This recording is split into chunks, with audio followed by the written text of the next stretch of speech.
Sector के लिए banking sector डूब जाएगा, बैंकिंग सेक्टर तबाह हो जाएगा, देश खत्म हो जाएगा, देश बर्बाद हो जाएगा, न जाने क्या क्या कहा था।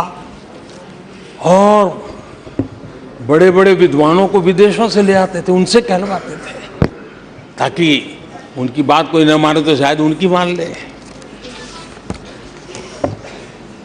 हमारे बैंकों की सेहत को लेकर के भांति भांति की निराशा, अफवाह फैलाने का काम इन्होंने पुरजोश किया। और जब इन्होंने बुरा चाहा बैंकों का तो हुआ क्या? हमारी public sector banks net profit 2 गुने से ज्यादा हो गया। इन लोगों ने फोन बैंकिंग घोटाले की बात, इसके कारण देश को एनपीए के गंभीर संकट में डुबो दिया था। बीते दिनों की बात हो रही है, लेकिन आज जो उन्होंने एनपीए का अंबर लगा के गए थे उसको भी पार कर करके हम एक नई ताकत के साथ निकल चुके हैं। और आज सुबह निर्मला जी ने विस्तार से बताया है कि कितना प्रॉफिट हुआ है। दूसरा उदाहरण, हमारे डिफेंस के हेलीकॉप्टर बनाने वाली सरकारी कंपनी HAL, ये HAL को लेकर के कितनी भली बुरी बातें इन्होंने करी थी। क्या कुछ नहीं कहा गया था HAL के लिए, और इसका दुनिया पे बहुत नुकसान करने वाली भाषा का प्रयोग किया गया था। और HAL तबाह हो गया है, HAL खत्म हो गया है, भारत की डिफेंस इंडस्ट्री खत्म हो चुकी है। ऐसा न जाने क्या क्या कहा गया था HAL के लिए। इतना ही नहीं, जैसे आजकल खेतों में जाकर के वीडियो शूट होता है, मालूम है ना? हाँ, खेतों में जाकर के वीडियो शूट होता है, हाँ। वैसा ही उस समय HAL फैक्ट्री के दरवाजे पर मजदूरों की सभा करके वीडियो शूट करवाया गया था और वहां के कामगारों को भड़काया गया था। अब तुम्हारा कोई भविष्य नहीं है, तुम्हारे बच्चे मरेंगे, भूखे मरेंगे, HAL डूब रहा है। देश की इतनी महत्वपूर्ण इंस्टीट्यूट को इतना बुरा चाहा, इतना बुरा चाहा, इतना बुरा कहा कि वो सीक्रेट आज HAL सफलता की नई बुलंदियों को छू रहा है। HAL ने अपना highest ever highest revenue register किया है। इनके जी भर करके गंभीर आरोपों के बावजूद भी वहां के कामदारों को, वहां के कर्मचारियों को उकसाने की भरपूर कोशिश के बावजूद भी आज HAL देश की आन बान शान बन के उठ रहा है। आदरणीय अध्यक्ष जी, जिसका बुरा चाहते हैं वो कैसे आगे बढ़ता है, मैं तीसरा उदाहरण देता हूं। आप जानते हैं LIC के लिए क्या क्या कहा गया था? LIC बर्बाद हो गई, गरीबों के पैसे डूब रहे हैं, गरीब कहां जाएगा, बेचारे ने बड़ी मेहनत से LIC में पैसा डाला है। क्या कहें, जितनी उनकी कल्पना शक्ति थी, जितने उनके दरबारियों ने कागज पकड़ा दिए थे, सारे बोल लेते थे, वो सारे बोल लेते थे। लेकिन आज LIC लगातार मजबूत हो रही है। शेयर मार्केट में रुचि रखने वाले को भी ये गुरु मंत्र है कि जो सरकारी कंपनियों को ये लोग गाली देना, आप उसमें दांव लगा दीजिए साहब, अच्छा ही होने वाला है।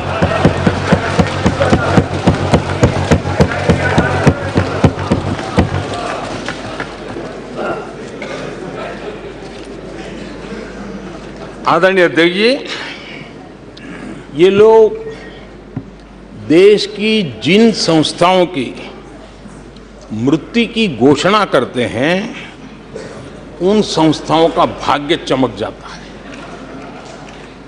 और मुझे विश्वास है कि ये जैसे देश को कोसते हैं, लोकतंत्र को कोसते हैं, मेरा पक्का विश्वास है देश भी मजबूत होने वाला है, लोकतंत्र भी मजबूत होने वाला है, और हम तो होने ही वाले हैं।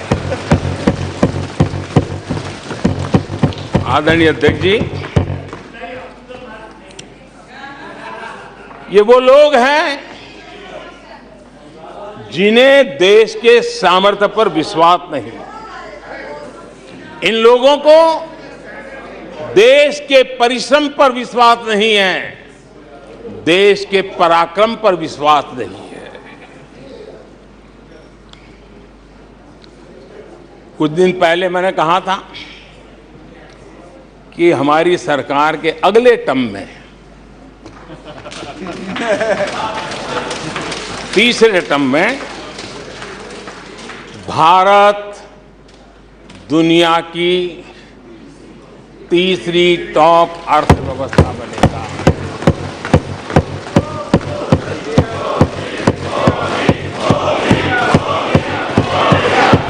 आदरणीय अध्यक्ष जी, आदरणीय अध्यक्ष जी, अब देश के भविष्य पर थोड़ा सा भी भरोसा होता जब हम ये क्लेम करते हैं कि हम आने वाले 5 साल में, नए तीसरे टर्म में, हम देश की इकोनॉमी को तीसरे पर लाएंगे। तो एक जिम्मेवार विपक्ष क्या करता? वो सवाल पूछता, अच्छा भाई बताओ, निर्मला जी बताओ कैसे करने वाले हो, अच्छा मोदी जी बताओ कैसे करने वाले हो, आपका रोड मैप बताओ। ऐसा करते। अब ये भी मुझे सिखाना पड़ रहा है। लेकिन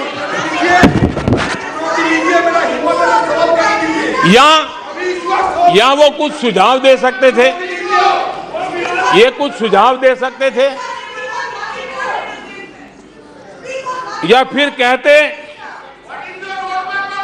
हम चुनाव में जनता के बीच जाकर के बताएंगे कि ये तीसरे की बात करते हैं, हम तो 1 नंबर पे लेके आएंगे, और ऐसे ऐसे लेके कुछ तो करते यार। लेकिन हमारे विपक्ष की त्रासदी ये है, और उनके राजनीतिक विमर्श पर गौर कीजिए। कांग्रेस के लोग क्या कह रहे हैं? अब देखिए कितना कल्पना दारिद्र्य है। इतने सालों तक सत्ता में रहने के बाद भी क्या अनुभवताहीन बातें सुनने को मिल रही है जी। क्या कहते हैं ये कहते हैं इस लक्ष्य तक पहुंचने कुछ करने की जरूरत नहीं, ऐसे ही होने वाला है तीसरे नंबर पे। बताओ, मुझे लगता है कि इसी सोच के कारण वो सोते रहे इतने सालों तक, तो अपने आप होने वाला है। वो कहते हैं बिना कुछ किए तीसरे पहुंच जाएंगे, और कांग्रेस की माने अगर सब कुछ अपने आप ही हो जाने वाला है, इसका मतलब है कांग्रेस के पास न नीति है, न नियत है, न विजन है, न वैश्विक अर्थव्यवस्था की समझ है, और न ही भारत के अर्थ जगत के ताकत का पता है। और इसलिए सोए सोए सब हो जाएगा, यही एक आदरणीय अध्यक्ष जी, ये वजह है कि कांग्रेस के शासन में भारत गरीबी और गरीबी को बढ़ाता गया। 1991 में देश कंगाल होने की स्थिति में था। कांग्रेस के शासनकाल में अर्थव्यवस्था दुनिया के क्रम में 10, 11, 12 इसके बीच में झोले खाती थी, झूलती रही थी। लेकिन 2014 के बाद भारत ने टॉप 5 में अपनी जगह बना ली।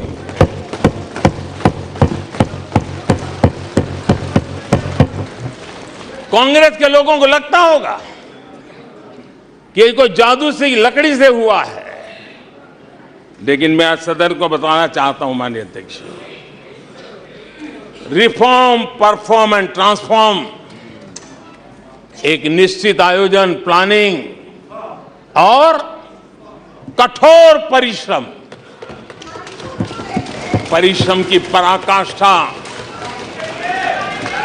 और इसी की वजह से आज देश इस मुकाम पर पहुंचा है। और ये प्लानिंग और परिश्रम की निरंतरता बनी रहेगी। आवश्यकता अनुसार उसमें नए रिफॉर्म होंगे और परफॉर्मेंस के लिए पूरी तरह ताकत को लगाया जाएगा, और परिणाम ये होगी कि हम तीसरे नंबर पर पहुंच के रहेंगे।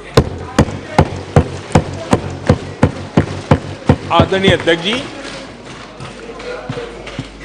देश का विश्वास मैं शब्दों में भी प्रकट करना चाहता हूं, और देश का विश्वास है कि 2028 में आप जब अविश्वास प्रस्ताव लेके आएंगे, तब ये देश पहले 3 में होगा। ये देश का विश्वास है।